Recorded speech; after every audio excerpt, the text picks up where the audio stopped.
is I view them currently as a top 5 or 6 team that can win the Super Bowl. And I haven't felt that in decades. He's going to be the highest paid player in the sport within the next 4 months. His market green has taken off like a rocket. And I'll say it with my chest. If a quarterback wins the MVP this season, it should be Dak Prescott.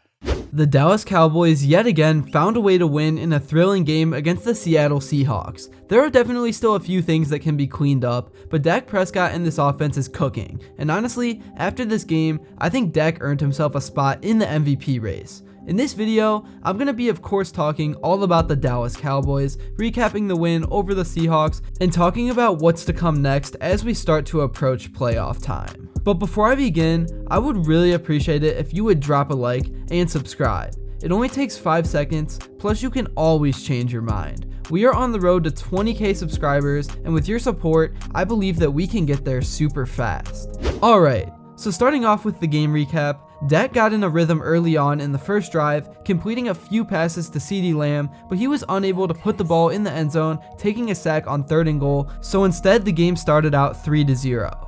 The Seahawks and Geno Smith quickly responded with a touchdown after this after a rope thrown up the middle to DK Metcalf where both defenders underplayed the ball. Metcalf had himself quite a day with 3 touchdowns and 134 yards. Anyways, the Cowboys responded with a long drive resulting in a touchdown to Ceedee Lamb. And a few weeks ago, when he said he was the best receiver in all of football, people laughed at him. But he's really been backing up his words, and he ended the game with 116 receiving yards and 12 receptions. To end off the first quarter, Seattle got into field goal range, but Myers missed it wide right. So then Dallas took over possession and put together another big drive with Dak Prescott using his legs a little bit to pick up a few first downs. And Lamb nearly had himself another touchdown, but instead, it went to Brandon Cooks. I'm just loving how Dak is spraying the ball to different guys down the field, and he's playing with a high IQ and taking care of the ball. But yeah, from there, the game just went back and forth, and this was one of the most flag-filled contests of the whole season, with a lot of pass interference, which is exactly how the Seahawks were able to score a touchdown of their own in response to the Cooks one.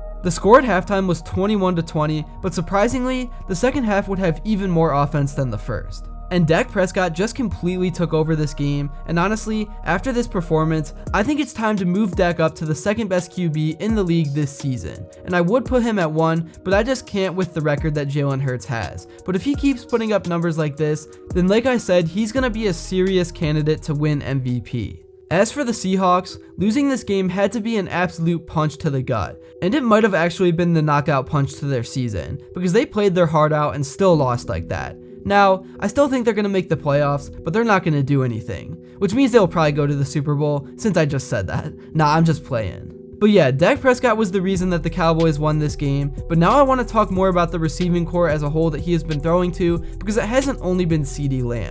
Brandon Cooks has been stepping up big time in recent games, and tight end Jake Ferguson has also seen a lot of targets. I kind of expected Cooks to be a bigger part of the offense this year than he has been, because I felt like a lot of the attention would always be on Lamb, but it was a bit of a slower start to the season, and I knew that he would finally start to get going. Tony Pollard is also another guy that's starting to get going in the running game, and he's starting to become super consistent. Coming into this season, I really expected a breakout year from him now that he would have the backfield all to himself with the departure of Ezekiel Elliott, but he was also one of the guys that had a slower start to the season. Also, something that doesn't get talked about much in general by the media is the offensive line, and I gotta give them credit where it's due because they've been dominant all season. They've been creating big holes and have given Dak a lot of time to throw and are a big reason for his MVP caliber season. Alright, now switching over to the defensive side of things, this unit has dealt with a few big injuries this year, but everyone has each other's back. And over the last 3 games outside of Seattle, they've only given up 37 points, albeit they've faced some poor opponents. And the Seahawks game was a shootout, so it was tough.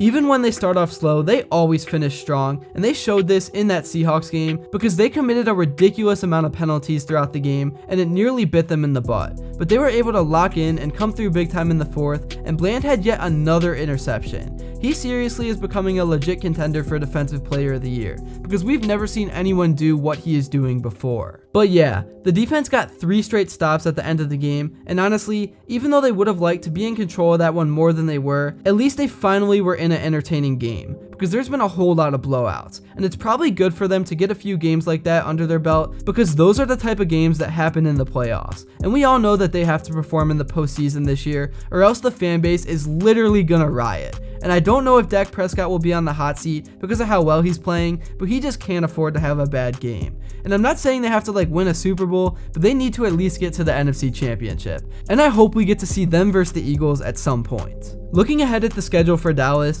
they literally don't have another easy game on their slate. And next Sunday night against the Eagles is going to be must-see TV. And in terms of the MVP race that I was talking about with Dak, this game will have huge implications. But yeah, anyways, that's really all I have to say for this video. I know the Cowboys have kind of become a meme over the last few years, and if you say the words Cowboys and Super Bowl in the same sentence, you will be laughed at. But they seriously are playing like one of the best teams in all of football, and people gotta remember that only 1 out of 30 teams win the Super Bowl every year. So according to those odds, not making it there isn't something that should just be laughed at. But I do think it is some of the fan base's fault because of the things they say. But besides that, thank you all so much if you made it to this point in the video, and if you enjoyed and haven't yet, make sure to drop a like and subscribe, because your support truly means the world. And with the NFL season starting to get to crunch time, there is just so much to talk about, so let me know what you would like to see next. And until then, I will see you all later.